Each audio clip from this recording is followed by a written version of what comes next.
similitudes entre física cuántica y la psicología de Jung.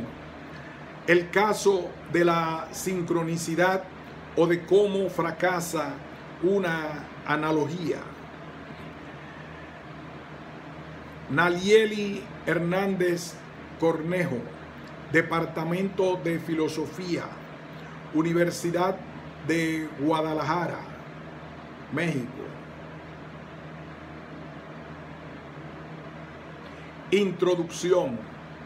El acelerado ritmo y éxito del desarrollo científico en la cultura occidental ha hecho un lugar común la idea de que los modelos o conceptos científicos se convierten en fuentes de explicación en otros dominios culturales.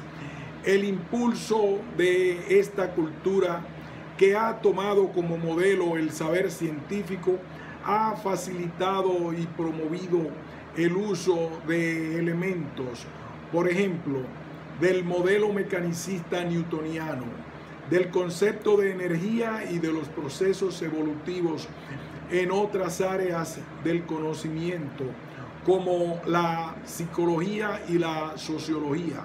Por esta razón, las metáforas y analogías son un recurso prolífico en la ciencia y el conocimiento en general para la construcción de nuevos modelos o formas de explicación, que ha sido muy explorado durante la segunda mitad del siglo XX.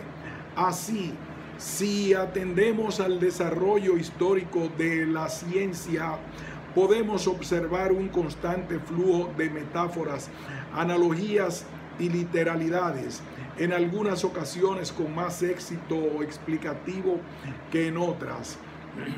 En este artículo analizo un caso particular de las múltiples relaciones entre física y psicología.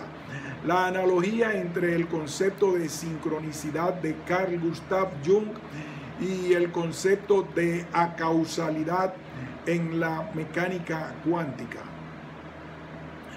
Durante el primer cuarto del siglo XX, en el mundo fue testigo el surgimiento de la mecánica cuántica, una de las revoluciones científicas cuyas implicaciones obligaron a una reconsideración radical de los supuestos fundamentales sobre la realidad física. Dicha reconsideración modificó paulatinamente no solo las explicaciones de la comunidad científica, sino también la concepción general del mundo físico, que se encontraba firmemente asentada en la cultura occidental y en el sentido común de la época. Asimismo, la estructura de la nueva realidad atómica ha modelado nuevas explicaciones en otros ámbitos de la realidad, tanto dentro como fuera de la ciencia. De esta forma, la apropiación de las descripciones cuánticas como modelos, metáforas o analogías ha transitado arriesgadamente desde la biología hasta la conducta humana. Las explicaciones resultantes oscilan alrededor de la frontera que práctica y socialmente establecemos como científica, erigiéndose como un modelo cultural que articula elucidaciones, a veces plausibles y otras más osadas o incluso completamente inapropiadas. El caso del psicólogo Carl Gustav Jung es uno de estos casos en donde su psicología recurre a analogías de la teoría cuántica en distintos momentos de su obra. Mi interés particular radica en analizar desde un punto de vista epistemológico el uso analógico que hizo Jung del carácter acausal de la mecánica cuántica para explicar y justificar el fenómeno que denominó sincronicidad. Ello con el fin de valorar el éxito o fracaso de dicho recurso en la explicación de tales eventos, así como para extraer algunas conclusiones sobre la actitud de Jung frente a la ciencia. Las analogías en la ciencia, una aproximación general. Sin duda, existe abundante bibliografía que analiza la estructura y la función de las analogías en la ciencia. En ella se abordan una diversidad de problemas en relación a su uso para conseguir nuevas explicaciones científicas en nuevos dominios. Su valor epistemológico o heurístico, así como su alcance y limitaciones, han sido discutidos en innumerables libros y artículos por diversos autores. Podemos encontrar una vasta variedad de teorías acerca de la analogía, desde Platón y Aristóteles hasta la prolífica bibliografía que surgió en la segunda mitad del siglo XX. Para los fines de este trabajo voy a partir de la definición de analogía de la Stanford Encyclopedia of Philosophy, para posteriormente recurrir a algunos elementos de la concepción contemporánea de Mary Hess sobre analogías en ciencia de Gentner y Jeziorsky o de Holland. Me restringiré a estas definiciones debido a que proporcionan una herramienta útil para analizar epistemológicamente las analogías y no meramente en un sentido lógico. La definición de la Stanford Encyclopedia of Philosophy en su edición 2013, que establece que la analogía es una comparación entre dos objetos o sistemas de objetos que selecciona en qué aspectos son considerados como similares. De acuerdo con esta definición, la analogía transfiere una información o un significado de un tema u objeto en un dominio fuente o base, source, o a otro en un dominio blanco u objetivo, target. En particular, hablando en términos epistémicos, para Gentner y Jeziorsky, 1993, se trata de una correspondencia de conocimiento de un dominio base al otro, blanco, tal que el sistema de relaciones válido para objetos base también es válido entre los objetos blancos. De tal forma que en este recurso del lenguaje podemos rastrear un argumento analógico cuando se obtiene una conclusión a partir de premisas en las que se establece una similitud entre elementos distintos. Dicho argumento explicita un razonamiento que establece una primera similitud que da soporte o fundamento de que otra similitud existe.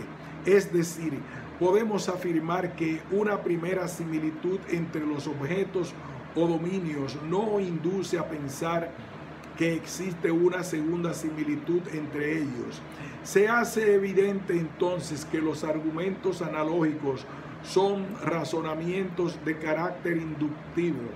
La conclusión no se sigue con completa certeza, sino solo se sostiene con diferentes grados de plausibilidad y que, según Holland, es usado en un sentido amplio y que incluye todo proceso inferencial que amplía el conocimiento.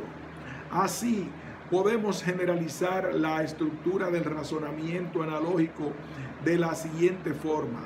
Si A es similar a B en ciertos aspectos, X y A tiene alguna característica C, entonces B también tiene C o alguna característica C similar a C asterisco, donde A y B son los dominios fuente y blanco respectivamente, ya que se trata de un argumento inductivo. La conclusión no es lógicamente necesaria o se sigue necesariamente de las premisas, solo nos proporciona evidencia aceptable, como dije antes, de tal forma que afirmamos que es plausible que C asterisco sea válida para el dominio blanco debido a ciertas similitudes aceptadas en el dominio fuente a pesar de ciertas diferencias conocidas, donde plausible lo entenderemos como con cierto grado de soporte de carácter epistémico. Ello significa que tenemos alguna razón para creer la similitud sugerida, incluso antes de probarla. Si bien en el contexto de la ciencia significaría que es una hipótesis plausible que sugiere que tenemos alguna razón para investigar más acerca de ella, que muestra cierta viabilidad o interés. Asimismo, la fuerza del argumento depende de qué tantas propiedades X y Y compartan ambos dominios, de la relevancia de la característica C compartida sugerida por la analogía y de las disimilitudes relevantes entre ellos. Por otro lado, las analogías cumplen distintas funciones desde la perspectiva epistemológica. Una de ellas puede ser la de proporcionar una explicación al nuevo dominio. Por ejemplo, si es posible generar una analogía entre nociones o premisas que se han establecido en un dominio reconocido y un dominio nuevo, se facilita la aceptación de la explicación en el nuevo ámbito de tal forma que se logra un esclarecimiento de lo novedoso en términos de lo conocido, ya que las premisas se traducen a un lenguaje más familiar y se clarifican sus relaciones. Otra de las funciones de la analogía es relacionar ámbitos diferentes con el fin de generalizar. Si se establecen analogías entre diferentes problemas, se puede, por inducción, extraer conclusiones a partir de casos que se consideran análogos. También puede cumplir la función de generar nuevas hipótesis que pueden ser investigados. En otros casos, puede ser un modelo tentativo para resolver algún problema en el segundo dominio, aunque dicho modelo no esté totalmente justificado en este último. Si bien estas concepciones no están completamente delimitadas y son objeto de diversos debates y un sinnúmero de matices, nos apegaremos a su carácter general en el análisis que se nos ocupa entre física y psicología. Las explicaciones cuánticas. El marco lógico y conceptual básico para dar cuenta de los fenómenos microfísicos de la luz y la materia surgió en 1927 a partir de los principios de complementariedad y de indeterminación elaborados por Niels Bohr y Werner Heisenberg respectivamente. La situación hasta finales de 1926 era la siguiente.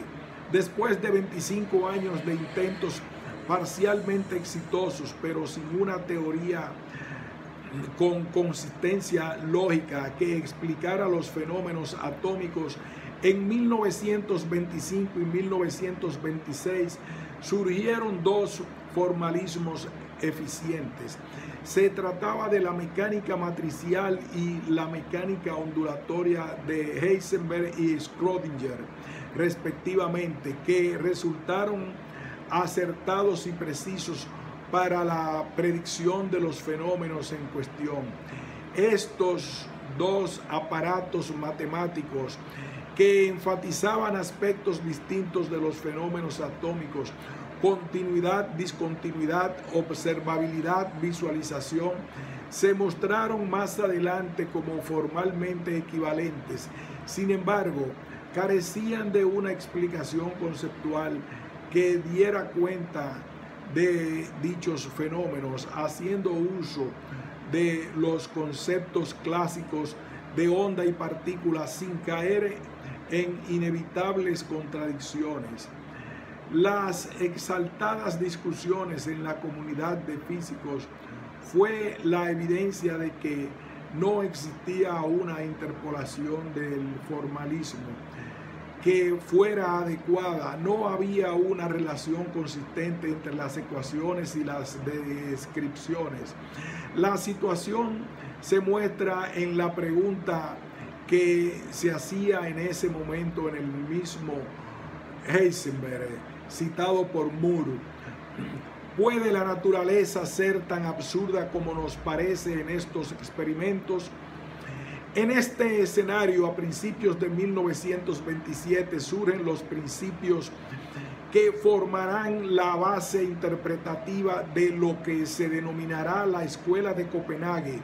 Esta interpretación se fundamenta en el principio de complementariedad que elaboró Niels Bohr, el cual establece un comportamiento dual de los fenómenos atómicos para dar cuenta de todas las observaciones de forma consistente, haciendo uso de las categorías clásicas de onda y partícula, pero en un nuevo marco lógico.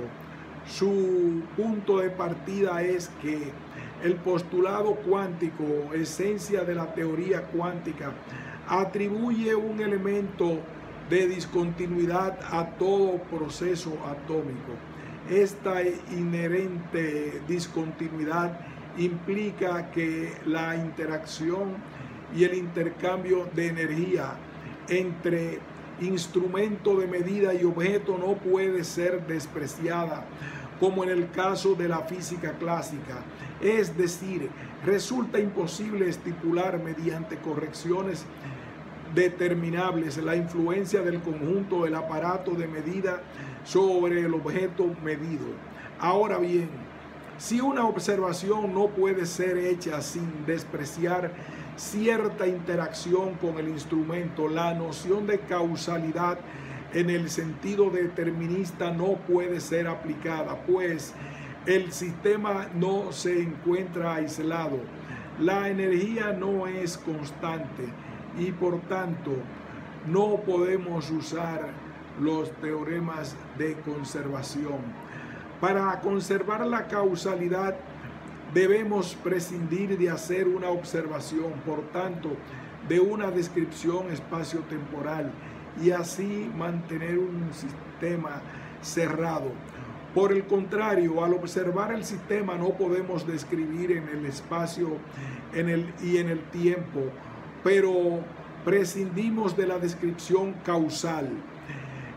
El uso de un dispositivo experimental para hacer una de las descripciones excluye la posibilidad de usar otro dispositivo simultáneamente para hacer la otra, como en la física clásica.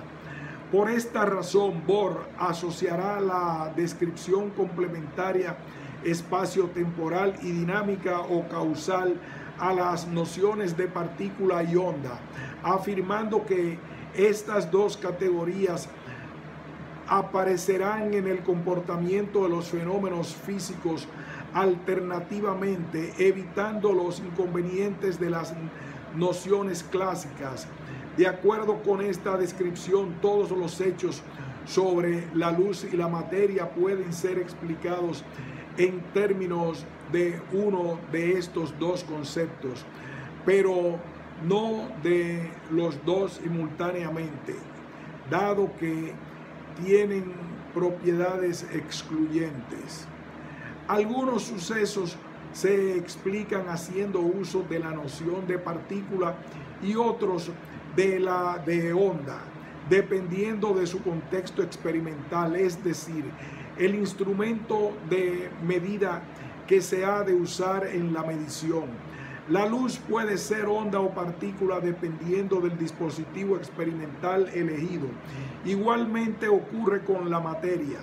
La inevitable interacción citada establece un límite a la posibilidad de hablar del comportamiento de los objetos independiente de los medios de observación, debido a que la interacción entre objeto y aparato no puede ser despreciada. Por tanto, la explicación de un fenómeno atómico requiere de la descripción completa del montaje experimental, y de este montaje depende el comportamiento corpuscular u ondulatorio del fenómeno. Esta situación se expresa cuantitativamente en las relaciones de indeterminación de Heisenberg, las cuales establecen un límite recíproco, tanto teórico como experimental, para fijar variables cinemáticas, espacio-tiempo, y dinámicas, momento-energía, simultáneamente en un estado físico. Es decir, expresa tanto las posibilidades de definición como de observación de dichas variables. Bohr, 1988. Como consecuencia, ningún conocimiento en física cuántica puede interpretarse como una propiedad independiente del fenómeno. En palabras de Bohr, el postulado cuántico implica que toda observación de los fenómenos atómicos lleva aparejada una interacción con el aparato de observación que no puede ser despreciada. Por consiguiente, no puede adscribirse una realidad independiente en el sentido físico ordinario, ni a los fenómenos ni a los instrumentos de observación. Después de todo, el concepto de observación es arbitrario en la medida en que depende de qué objetos se incluyan en el sistema que se observa. Las cursivas son del editor. De acuerdo con esto, podemos concluir que Bohr redefine las categorías de observación, fenómeno y realidad en el marco de la descripción cuántica, ya que el fenómeno cuántico está constituido por la relación entre objeto y aparato. Asimismo, debido a que observar un objeto atómico implica la imposibilidad de usar los principios de conservación, el uso de este principio para predecir el estado futuro del sistema solo puede hacerse con predicciones estadísticas. Solo se pueden predecir los estados posibles del sistema con su probabilidad asociada. La barrera que separa al observador del objeto es necesaria para evitar contradicciones, y la acción del medio de observación sobre el objeto observado es inevitable. Esta barrera es la raíz del carácter estadístico de las descripciones. Heisenberg, 1962. De tal forma que la probabilidad calculada para un estado del sistema relaciona con la realidad de este a través de la medida realizada para determinar una propiedad. Dicho brevemente, las distintas posibilidades de un estado devienen en una realidad empírica en el momento de la medición. Pero ello, Heisenberg y Bohr afirmarán que no se puede hablar de ninguna propiedad definida antes de realizar la medición.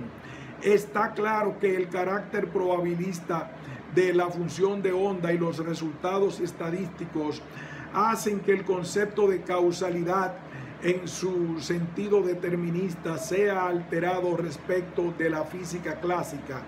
La incertidumbre inherente a la teoría nos impide conocer un acontecimiento anterior a otro con exactitud. Por tanto, dicha causalidad es uno de los conceptos que se consideran idealizaciones de la física clásica y que no tienen validez en el contexto cuántico. De igual forma, el concepto de objetividad ha sido redefinido, pues la dependencia del contexto experimental para poder definir las propiedades del sistema impide una formulación de esta, como en el caso clásico, independiente del proceso de medida y del observador. Pero de acuerdo con Bohr, no se trata de que la teoría contiene rasgos subjetivos que describa una experiencia privada de sujetos. Los estados cuánticos se definen como una relación entre aparato y sistema que, dependiendo de la configuración, determinará el comportamiento que se observe. Se trata de una hipótesis objetiva requerida por el formalismo, donde el estado físico del sistema está definido por una relación más que por una propiedad.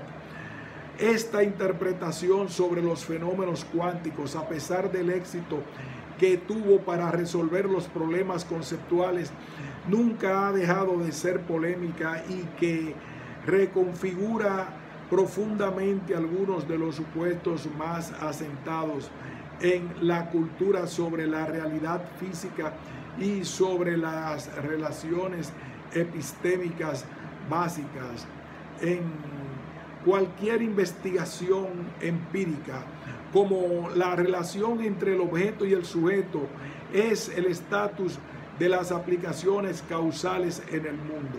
Ahora bien, una vez elaborada la interpretación, Bohr va a sugerir en algunos artículos posteriores una analogía entre rasgos de la teoría cuántica y las leyes de la psicología. En sus palabras, es a buen seguro legítimo esperar que las enseñanzas sacadas del estudio de los problemas de la física de naturaleza más sencilla nos ayudarán también a obtener una visión de conjunto de los problemas más profundos de la psicología. El físico danés conecta el análisis de los fenómenos atómicos con el problema de la observación en psicología, el problema de distinguir los fenómenos mismos de su percepción. Sin embargo, no se trata de la relación directa, sino de una analogía epistémica común a ambos campos. Se trata de una situación general que condiciona tanto a la física como a la psicología. Precisamente en la psicología se muestra prototípicamente la dificultad de la relación entre objeto y sujeto, puesto que el objeto y observación es el propio sujeto. La explicación de la mente como observadores independientes es muy difícil, afirma Bohr. Sin embargo, es posible en ella obtener descripciones objetivas, esto es, medios lógicos para ordenar la experiencia. Esta situación epistémica que se ha evidenciado recientemente en la física ya estaba manifiesta en la psicología, por lo que la comunicación psicológica posee ya desde el origen un lenguaje y categorías complementarias. En palabras de Bohr, el uso de los caracteres aparentemente contradictorios que se refieren a aspectos igualmente importantes de la conciencia humana presenta una analogía notable con nuestra situación en física atómica, donde los fenómenos complementarios exigen para su definición diferentes conceptos elementales. Idem. De hecho, Bohr establece una relación complementaria entre pensamiento y sentimiento, o entre instinto y razón, en un sentido análogo al de la física, ambos necesarios pero mutuamente excluyentes. El físico danés llegó incluso a hacer una analogía, si bien pasada, entre la ambigüedad del concepto de subconsciente y la imposibilidad de una interpretación intuitiva del formalismo cuántico. Bohr estaba seguro de que la complementariedad iba más allá de la física y era básica en múltiples aspectos de la vida, donde los pares complementarios juegan un papel clave, aunque también advirtió del límite de estas analogías para evitar interpretaciones erróneas y fuera de contexto. Nunca aclaró dónde se encontraba dicho límite. El psicólogo y el físico, física y psicología. No solo los físicos hicieron interpretaciones y analogías sobre las consecuencias de la nueva teoría física para disciplinas como la biología y la psicología, sino que se ha ido gestando un ambiente en el que cada vez con mayor frecuencia se reinterpreta algún elemento de la teoría para algún otro dominio. En el caso de Carl Gustav Jung, resulta de particular interés por dos motivos, además del hecho de ser una figura central en la historia de la teoría psicológica. Por un lado, el contacto de la mecánica cuántica en el pensamiento de Jung no se limitó a una mera influencia indirecta, sino que el propio Jung estuvo en contacto directo con uno de los autores de la teoría. Por tanto, con sus elementos conceptuales de primera mano, Jung mantuvo una larga correspondencia sobre física y psicología con el físico Wolfgang Pauli, miembro de la Escuela de Copenhague, discípulo y colega de Bohr, quien participó en la elaboración de la teoría cuántica. Al mismo tiempo, el físico estaba muy interesado en establecer una relación de correspondencia parecida a la de la física clásica y la cuántica entre conceptos de la nueva física y la psicología, de tal forma que las lecturas o comentarios que Jung llegó a conocer de la teoría cuántica provenían directamente de las sugerencias y explicaciones de Pauli en dicha correspondencia o en discusiones personales. Por otro lado, Jung es un personaje que, si bien tiene un interés y espíritu empírico hacia la teoría psicológica y expresa la deseabilidad de que la psicología llegue a ser una ciencia como la física, también considera que los criterios de la ciencia moderna son limitados y en muchas ocasiones sus explicaciones desafían los cánones básicos de esta. Esto coloca a Jung en un lugar epistémicamente singular que exploraré más adelante. Como es bien sabido, Jung inició su análisis psiquiátrico a partir de pruebas de asociación de palabras y tiempos de reacción. Después continuó el estudio de los problemas y la constitución del individuo a través del análisis de la neurosis y la psicosis, y se ocupó del estudio de los símbolos como expresiones de la imaginación y de los sueños, entre muchas otras cosas que involucraron no solo a la psicología y la psiquiatría, sino a la antropología, la filosofía, la arquitectura o la literatura. Ahora bien, la relación entre Jung y Pauli se origina a partir del interés personal de Pauli en ser analizado, y esta relación personal, sobre todo a partir de la interpretación de sus sueños, se va transformando paulatinamente en un debate teórico y profesional.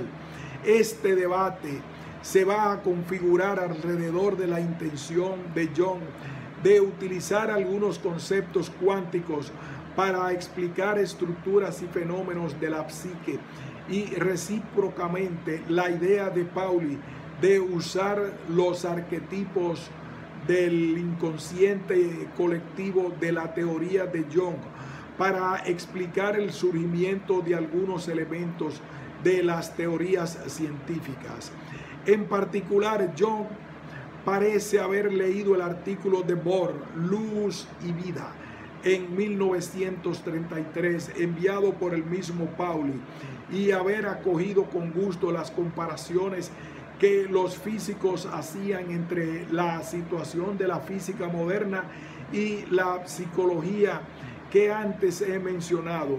Aún más, el propio Jung va a adoptar algunas consideraciones sobre la nueva teoría física para su propia investigación, Heiser, 2005. De esta forma, a lo largo de su obra, Jung va a recurrir a algunos elementos de la teoría cuántica en forma de analogía para dar justificación en algunas ocasiones e ilustrar en otras las explicaciones de su teoría psicológica.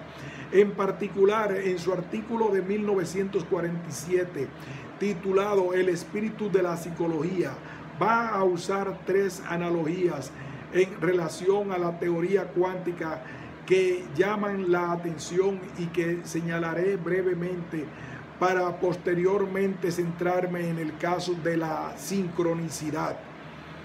Cuando Jung habla del inconsciente como un campo desconocido de lo psíquico y por tanto que puede entrañar complicaciones y contradicciones, muestra la experiencia física de la complementariedad como un ejemplo de descripción que puede manejar aparentes contradicciones. Afortunadamente, la física le ha enseñado al psicólogo que ella también sabe manejarse con una aparente contradictio in adjecto. Jung se está refiriendo en este texto a que el comportamiento dual de la luz como onda y partícula entraña una aparente contradicción evidente. El hecho de que un mismo objeto pueda comportarse como dos entidades diferentes. El psicólogo establece una similitud entre la apariencia de contradicción en la física y una relación aparentemente contradictoria entre conciencia e inconsciencia. De forma parecida, más adelante en el contexto de los arquetipos, afirma: cuando la psicología, basándose en sus observaciones, admite la existencia de determinados factores psicoides y representables, está haciendo en principio lo mismo que la física cuando construye un modelo atómico.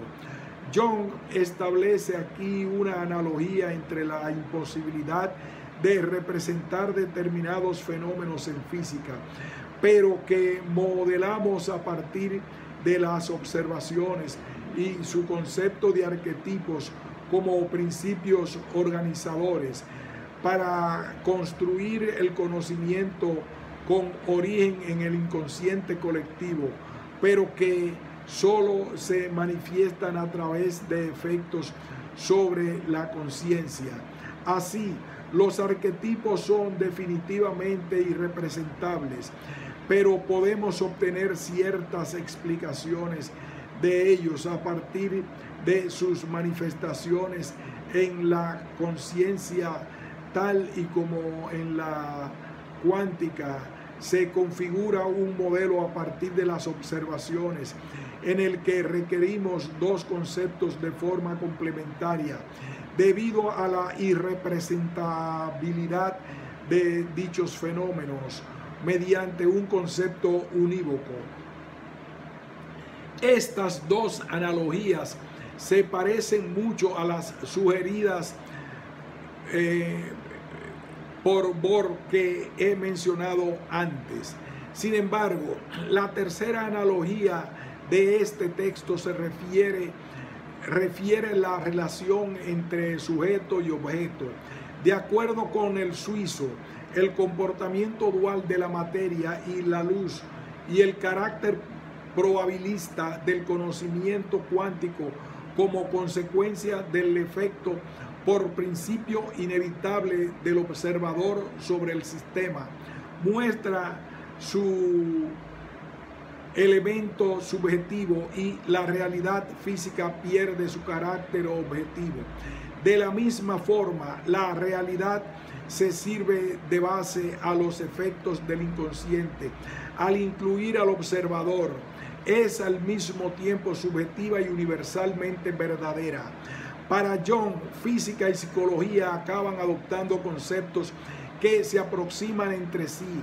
Ambas se han enfrentado a determinados límites donde objeto y observador están ligados de forma similar. No obstante, aunque Bohr también asocia el problema de la relación entre el objeto y sujeto en física y en psicología, encontramos aquí una interpretación distinta. Para el danés, el fenómeno físico es una interacción entre objeto e instrumento. El fenómeno es una totalidad que es independiente del observador como sujeto. Lo define la relación entre objeto e instrumento como condición objetiva del propio formalismo. Por tanto, para Bohr es inadmisible una interpretación subjetivista de la descripción, y está claro que Jung lleva la analogía a un lugar que sería inadmisible para el primero. Así, la aparente contradicción, la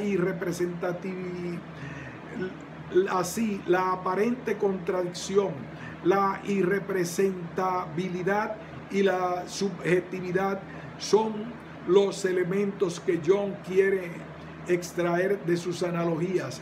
Sin embargo, el último caso es poco acertado de acuerdo con la posición epistemológica que mantiene Bohr respecto de los objetos cuánticos. No profundizaré en el análisis de estas. Lo que he querido mostrar es la cercanía o familiaridad general de Jung con la teoría que se explica a partir de su diálogo con Pauli, así como la actitud de Jung de recurrir a estos símiles para justificar, ilustrar o generalizar sus propias explicaciones, como he dicho, algunas veces con más éxito que otras.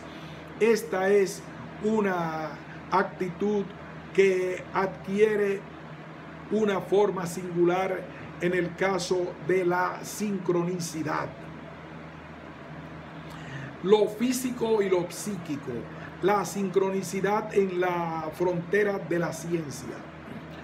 Uno de los escritos que muestra más claramente los resultados del diálogo entre Pauli y Jung es el artículo de este último sobre el concepto de sincronicidad. Si bien la idea de Jung sobre los fenómenos sincronísticos es muchos años anterior a este artículo, es en 1952 cuando Jung publica estas ideas por primera vez.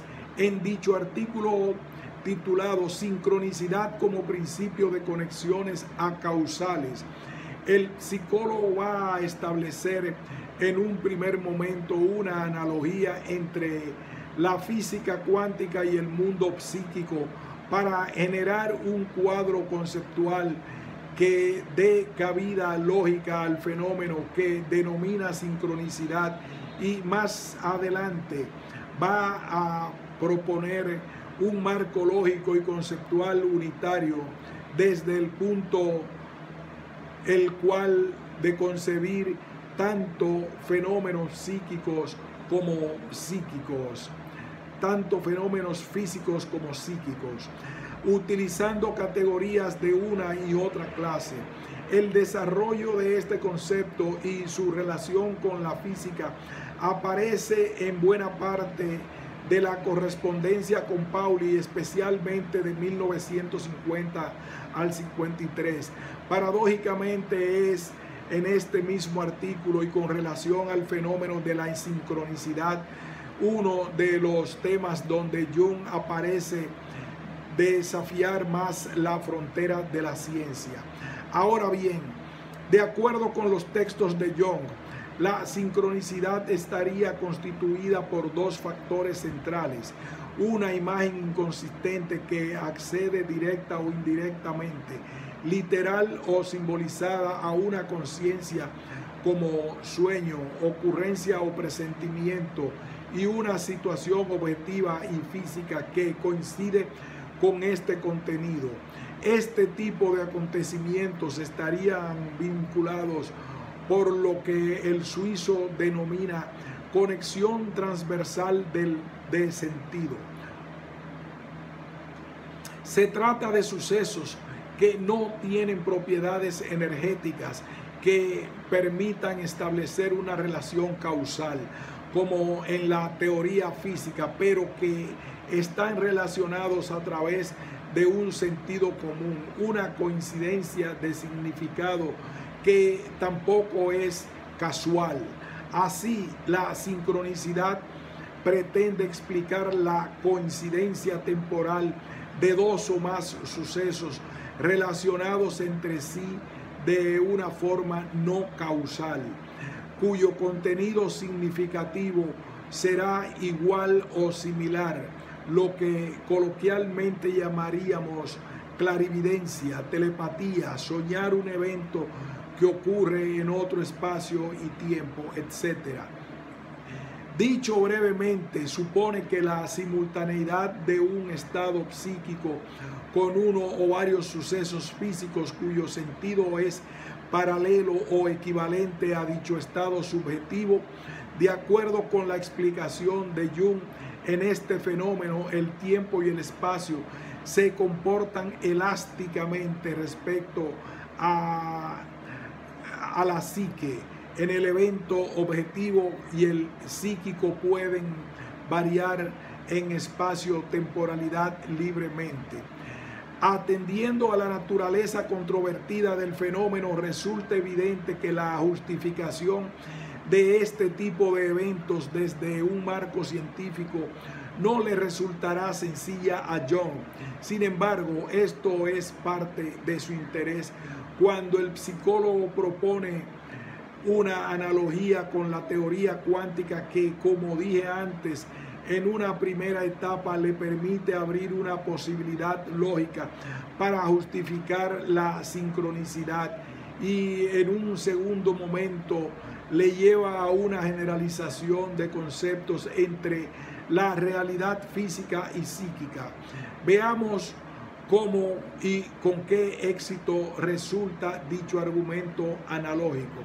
Para Jung, el hecho de que la teoría cuántica haya mostrado los límites de la causalidad determinista abre la posibilidad a un nuevo conjunto de explicaciones que no tiene que cumplir con el requerimiento de este tipo de descripción de la ciencia moderna.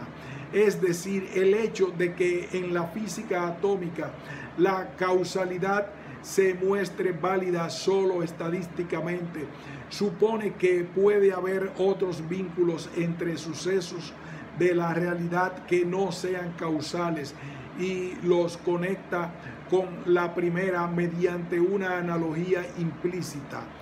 Cuando la relación de causa y efecto se revela válida solo estadísticamente, es decir, solo relativamente verdadera, el principio causal también es solo relativamente utilizable para la explicación de procesos naturales, lo cual presupone la existencia de uno o más factores diferentes necesarios para la explicación.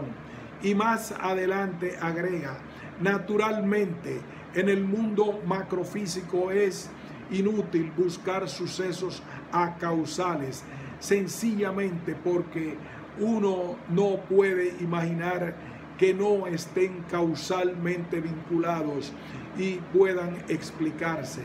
Pero eso no significa que en el mundo Pero eso no significa que en modo alguno que tales sucesos no ocurran. Su existencia se desprende lógicamente, al menos como posibilidad, de la premisa de la verdad estadística. Como mencioné en el primer apartado, la analogía transfiere un significado del dominio fuente al dominio objetivo, establece una correspondencia de conocimiento entre ambos. Jung afirma que la causalidad determinista se muestra relativamente verdadera. Ello quiere decir que no se trata de un principio explicativo absoluto de la realidad física o que solo es aproximado. Siguiendo a Bohr, diríamos que dicho principio queda restringido a los fenómenos físicos cuando la constante de Planck es despreciable, es decir, en el caso de los objetos macroscópicos descritos por la física newtoniana, pero no para fenómenos microfísicos o atómicos, de tal forma que Jung estaría transfiriendo un significado de la realidad física a microscópica, descrita por la teoría cuántica, a la realidad psíquica descrita por su teoría psicológica y en particular por el concepto de sincronicidad. A primera vista, la correspondencia de conocimiento entre ambos dominios sería el carácter acausal que, según la interpretación de Copenhague, tiene la realidad atómica y que Jung atribuye también a determinados fenómenos psíquicos y físicos. Apelando al razonamiento inductivo de la analogía, Jung nos sugiere que si en el mundo atómico hay eventos que no son causales en el sentido determinista y que están relacionados estadísticamente, entonces se vuelve plausible, se abre la posibilidad lógica de que en el mundo psíquico también se den este tipo de eventos no causales que sean significativos en la teoría psicológica. Podemos resumir el argumento como: si en la realidad atómica hay eventos acausales, ejemplo, sin conexión energética, que son parte de una teoría explicativa del mundo físico, y en la realidad psíquica hay también eventos acausales, entonces es plausible o tenemos buena evidencia para inferir, aunque no es lógicamente necesario, que en este segundo caso dichos eventos no son meras coincidencias y tienen un valor explicativo de la psique. Hasta ahí resulta una analogía muy sugerente, de tal forma que para que el argumento tenga fuerza explicativa no es suficiente la no causalidad, porque eso nos deja en eventos que pueden ser meras coincidencias. Recordemos la estructura del argumento analógico aplicado a este caso. Si A, la realidad microfísica, es similar a B, la realidad físico-psíquica, en ciertos aspectos, X y Y, la no conexión energética y no causalidad. A tiene alguna característica C, por lo tanto, B también tiene C o alguna característica C prima, similar a C. Es decir, una primera similitud entre dominios no induce a pensar que existe otra. Por lo tanto, se trata de fenómenos que no son causales en un sentido determinista, pero que tienen otro tipo de conexión, la del sentido en el caso psíquico, físico-psíquico, y en ello subyace el interés de la analogía. Jung nos sugiere que como hipótesis plausible hay razón para investigar su viabilidad y parece tener razón. Por lo tanto, un aspecto fundamental que por ahora clasificaremos como una analogía neutra, es decir, que no sabemos si es compartida por los dos dominios, es el de la relación o resultados estadísticos entre los eventos. En el caso de la física cuántica, a partir de la función de onda, establecemos predicciones de carácter estadísticos. Por lo tanto, en el caso de la sincronicidad, la propiedad interesante y el éxito de la analogía reside en que esta característica fuera compartida o similar. La característica C o C' que nos sugiere el argumento. En tal caso, C' sería una conexión de sentido identificada a partir de evidencia estadística. Dicho resultado podría colocar a las coincidencias psicofísicas dentro del dominio de la ciencia al proporcionar evidencia empírica de tales conexiones de sentido. Por ello, parte de la argumentación que John desplegará irá en ese sentido. Más adelante entraré en el análisis de estos argumentos. Por ahora, dejemos simplemente establecido que la posibilidad de una relación o significado estadístico resulta clave para valorar epistemológicamente la analogía. En cuanto a las funciones de la analogía, en primer lugar, podemos observar que John está dando una explicación en un nuevo dominio, el psíquico, en términos de otro dominio ya conocido, sobre todo un modelo aceptado como científico, en contraposición con uno en donde los eventos que pretende explicar ni siquiera son generalmente reconocidos como hechos susceptibles de tal explicación. Telepatía. John en un primer momento aprovecha la acausalidad de la teoría cuántica para abrir la posibilidad lógica de explicar estos eventos dentro del marco de la ciencia, como he dicho ya.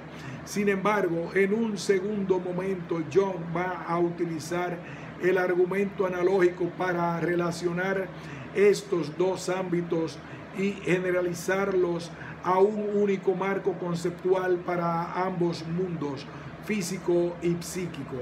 El psicólogo extiende la analogía tal forma que tanto fenómenos físicos como psíquicos pueden ser incluidos en una misma clase de eventos acausales. En sus palabras, el fenómeno del período de semidesintegración parece una disposición acausal, concepto bajo el cual también recae la sincronicidad. Por lo tanto, según él, se trata de un concepto empírico que postula un principio necesario para el conocimiento en general, por lo que su valor epistémico es definitivo. Espacio, tiempo y causalidad, esa clásica tríada de la imagen física del mundo, se convertiría con el factor de sincronicidad en una tétrada, es decir, en una cuaternidad que posibilitaría un juicio global. No obstante, Pauli señala en sus cartas la explicación del decaimiento radioactivo como fenómeno probabilista, por tanto reproducible, en tanto que sujeto a la predicción estadística de una muestra grande. De acuerdo con Miller, Pauli está preocupado por su reputación como científico. Si Jung publica material sobre física que no sea correcto, por ello le propone una tétrada de categorías más acorde con la ciencia física y sugiere sustituir la oposición de espacio-tiempo por energía continuum, espacio-temporal, a la cual Jung agrega la causalidad, sincronicidad para satisfacer los postulados de la física moderna y la psicología. Ahora bien, Jung y Pauli discutirán en varias de sus cartas el estatus epistémico de la sincronicidad y su relación con la física atómica. Pauli señala que es necesario diferenciar los fenómenos acausales de la física, como la radiactividad de los fenómenos sincronísticos, distinguir su carácter reproducible. Así, Pauli se opone a que Jung insista en una definición de sincronicidad tan general que abarque toda la ordenación acausal, incluidos los hechos estadísticos de la física cuántica, e insiste en diferenciar entre ordenaciones acausales no psíquicas y sincronicidades psíquicas o semipsíquicas. Con esta distinción, Pauli está dando por sentado que la sincronicidad no establece relaciones estadísticas, elemento crucial para una parte de la justificación de Jung. Aunque Pauli se toma en serio la sincronicidad, es bastante crítico con lo que considera la formulación ambigua, poco clarificadora y nada rigurosa de Jung. No obstante, después de un largo debate, Jung establece en un artículo la correspondencia acausal como un principio general que puede dar origen a casos de una relación estadística, como en la física cuántica, o a una de sentido, como el caso de la sincronicidad. Aunque aquí parece dar por sentado la ausencia de relaciones estadísticas en la sincronicidad, esta actitud no es consistente con otros de sus textos, donde buscará extraer una conclusión basada en los resultados de la probabilidad para el concepto que ha acuñado en un intento por hacerle entrar al mundo de la ciencia. Relaciones estadísticas, experimentos, predictibilidad y actitudes frente a la ciencia. Ahora bien, como dije antes, los textos de Jung muestran una actitud paradójica o contradictoria ante los criterios de la ciencia, ya que en algunas ocasiones podemos rastrear un genuino interés por incorporar su concepto a esta última, mientras que en otras partes de sus escritos sostiene una actitud desafiante ante las explicaciones científicas. Por lo tanto, como veremos a continuación, sus afirmaciones van a oscilar entre querer dar fundamento científico a la sincronicidad y asegurar que éste ya existe en distintos experimentos, admitir que los resultados son insuficientes para lograr dicho fundamento, o definitivamente situarla más allá de los parámetros de la empresa científica, por considerarla prejuiciosa y limitada. En la primera actitud va a entrar en juego la posibilidad de que esta última, como en la teoría cuántica, establezcamos conclusiones a partir de los resultados estadísticos. Había dicho que el éxito de la analogía residía en clarificar si esto era posible, y eso colocaría a la sincronicidad en el campo científico al dar evidencia estadística de experimentos reproducibles de las conexiones de sentido. Por lo tanto, como era de esperarse, Jung va más allá de la mera posibilidad lógica y se adentra en la investigación empírica de dichos eventos, dedicando parte de su análisis a establecer dichos resultados estadísticos. Este intento se fundamenta en un conjunto de experimentos sobre percepción extrasensorial que se denominan los experimentos de Rain. De acuerdo con una parte del razonamiento de Jung, la prueba decisiva para la existencia de vinculaciones acausales entre los sucesos nos las han proporcionado recientemente y de forma bastante científica los experimentos de Rain.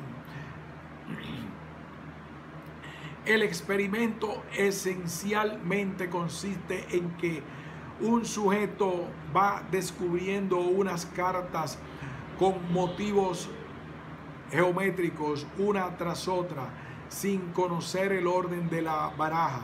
Son 25 cartas con figuras diferentes agrupadas de 5 en 5. El sujeto experimental se encuentra a una distancia X donde no tiene posibilidad de ver la baraja y va enumerando los posibles resultados. El objetivo es ver si puede haber conexión entre el resultado de la carta que se abre y el pensamiento del sujeto. Percepción extrasensorial. Si esto ocurre, existe una simultaneidad del espacio habitual en el de la carta con otro estado o vivencia no derivable causalmente, el del sujeto, cuya objetividad ha de ser verificado. Jung reporta que aunque muchos ensayos resultaron negativos para la conexión descrita, es decir, los sujetos atinaron solamente a unas pocas cartas, algunos resultados estaban claramente por encima de la probabilidad. Estos sujetos adivinaron más cartas en ocasiones, muchas más de lo que la probabilidad indica, es decir, más de 5 cartas de acuerdo con los diseñadores del experimento.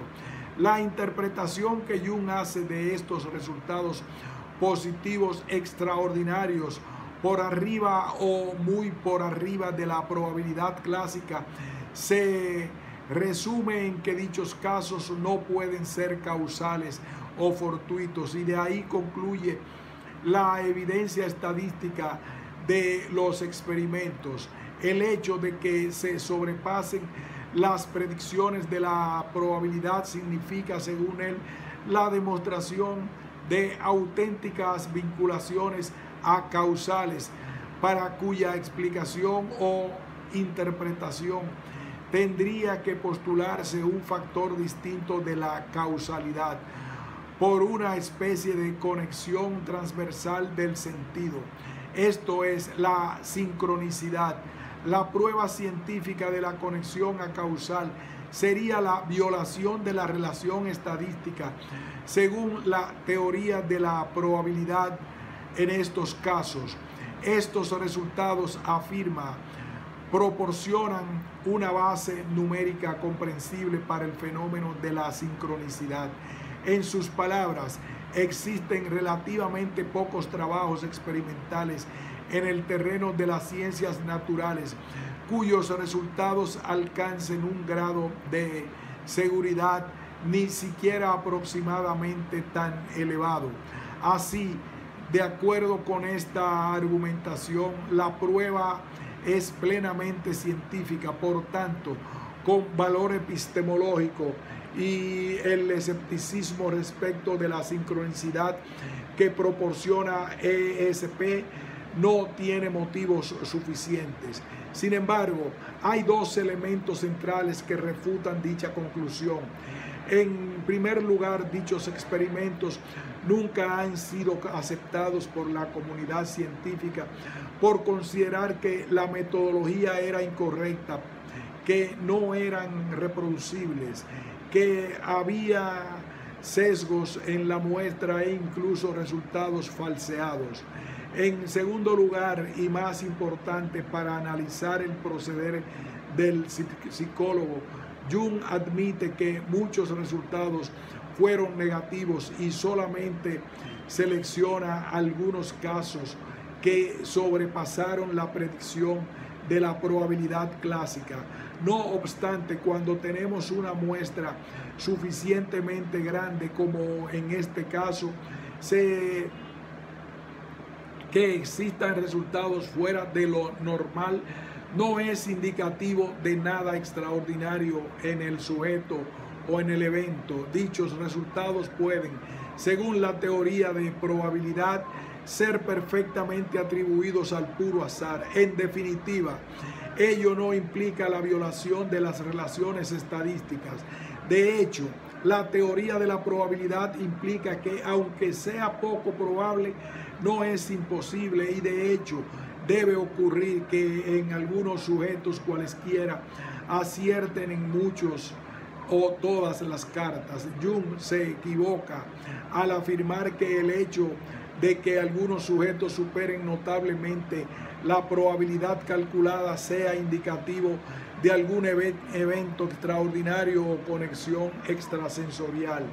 Solo está interpretando los resultados sesgadamente. Por lo tanto, los resultados fracasan, y si queremos inferir la conexión de sentido de las estadísticas de los experimentos. Resumiendo, las premisas sobre las características compartidas X y Y de acausalidad se cumplen, pero la conclusión C, siéndose la relación estadística significativa que dé cuenta de la conexión de sentido, fracasa por completo. Por lo tanto, la sincronicidad no tiene un resultado estadísticamente significativo ni valor explicativo para la teoría psicológica, y por tanto, realidad física y psíquica no comparten la similitud que sugiere su argumento analógico y el análisis de los experimentos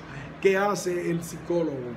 En contraposición con esta actitud, en otras ocasiones el propio Jung acepta que estos experimentos no son pruebas científicas, reconoce que no existe dicha prueba de la sincronicidad y admite que se trata de casos aislados de los que no se puede concluir nada. Por lo tanto, esta oscilación de conclusiones, su contacto cercano con Pauli y la sencillez de la argumentación nos lleva a pensar que la interpretación equivocada que hace Jung respecto de los experimentos no es tan ingenua, sino que más bien es parte de una actitud de por sí oscilante y paradójica que tiene respecto de los criterios científicos. Como he dicho en diversos momentos, el psicólogo apela al rigor científico y manifiesta su deseo de que la psicología sea una ciencia empírica. Inclusive lamenta que la psicología no pueda ser una ciencia como la física. En consideraciones teóricas acerca de la esencia de lo psíquico afirma: lo trágico es que la psicología no dispone de ninguna matemática autoconsciente. Con ello carece de la enorme ventaja de un punto de Arquímedes, del que disfruta la física. De ahí que a la psicología le sea imposible emitir ningún enunciado acerca de los estados inconscientes de forma científica. Sin embargo, en otros momentos señala y condena las limitaciones de la racionalidad científica, apelando a otros recursos: la filosofía, el pensamiento oriental y mágico, el misticismo, etc.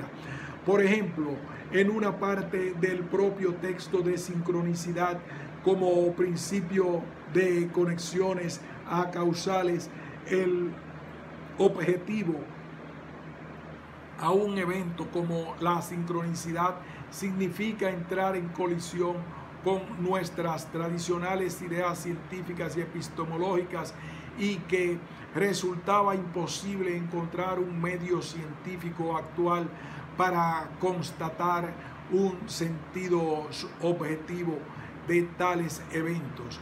Pero aunque en algunas ocasiones esto parece una definitiva limitación para aceptar la sincronicidad, En otros, más bien resulta en una definitiva limitación de la propia ciencia. En sus palabras, la denominada cosmovisión científico-natural, basada en lo anterior, sucesos regulares y reproducibles, no puede ser, por lo tanto, otra cosa que una visión unilateral, cargada de prejuicios, cuando olvida todos aquellos aspectos nada desdeñables que no se pueden comprender estadísticamente. Así, Jung expresa en diversas ocasiones que los criterios de la ciencia son demasiado restringidos, puesto que hacen uso de una metafísica materialista que sobreestima las causas materiales y hace de la tendencia a explicar las cosas a partir de lo físico, una actitud que, según él, cae en los mismos excesos de la época en la que todo se explicaba a través de un Dios espiritual. Por ello, considera que la ciencia nos impide conocer fenómenos a los que es posible acceder mediante otros tipos de pensamiento, como puede ser la filosofía oriental. Por lo tanto, la sincronicidad no solo tiene lugar y justificación en el discurso de la teoría cuántica, sino en el I Ching, el libro oracular chino de la filosofía taoísta, confucionista.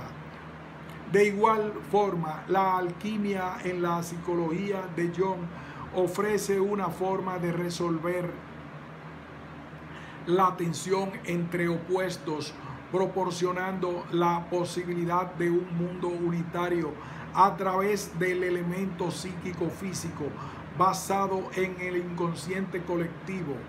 Así, la totalidad perdida al sustituir la experiencia unificada entre espíritu y materia por la causalidad materialista de la ciencia moderna debía ser recuperada por la teoría psicológica a partir de la exploración junguiana de la alquimia en vinculación con la física. La ciencia, según él, debe ir más allá de lo reproducible. En conclusión, la sincronicidad se convierte en un ejemplo en donde Jung intenta encontrar el sentido de las palabras o las ideas fuera de los significantes a partir de una particular relación externa entre objeto y pensamiento, una especie de trascendencia psicofísica que, si bien por un lado pretende usar los nuevos resultados de la ciencia y encontrar evidencia empírica de ella, no puede dar cuenta de las conexiones de sentido. Estas son meras coincidencias y termina por ir mucho más allá de lo científico o en franco desafío a este para intentar legitimarlas. Por ello, este esquema nos indica que en términos epistemológicos, como creencia justificada o que proporciona buena evidencia, la analogía cuántica de Jung está condenada al fracaso. El conjunto válido de relaciones para los objetos cuánticos en relación a la causalidad no es válido para los objetos psicofísicos. En primer lugar, porque los fenómenos que intenta explicar no pueden predecirse o explicarse a partir de los experimentos realizados conforme a los criterios científicos. Por lo tanto, no hay correspondencia entre una acausalidad y la otra. No comparten ninguna de las conexiones de las explicaciones cuánticas, las cuales obedecen a una relación estadística del argumento, puesto que no hay más características que puedan relacionar ambos dominios. La única característica compartida resulta ser el adjetivo acausal, aunque A y B son similares en eso. No hay más similitud y el término resulta trivial. Por tanto, se resuelve implausible establecer un vínculo que tenga fuerza explicativa. La idea de que la sincronicidad sea un concepto empírico necesario para el conocimiento, como a veces insiste, no tiene suficiente justificación bajo la categoría de la acausalidad y al lado de las categorías de espacio y tiempo. A este respecto cabe recordar la insistencia de Pauli sobre la diferenciación de fenómenos físicos acausales y sincronísticos que Jung terminó por ignorar, al parecer como parte de una actitud contradictoria y pendular ante lo científico. Este ejemplo nos muestra, por un lado, la variedad de relaciones e intercambios entre disciplinas, en este caso a través de analogías o símiles, tanto en la configuración de la física como en la psicología, sugiriéndonos unos límites flexibles y contingentes en el discurso científico. Su definitiva heteronomía, sin embargo, también nos muestra que la flexibilidad de la demarcación científica no implica en cualquier cosa vale. Los criterios, aunque contingentes e históricos, siempre son útiles, aunque sea para pensar cómo superarlos. Fin de este ensayo.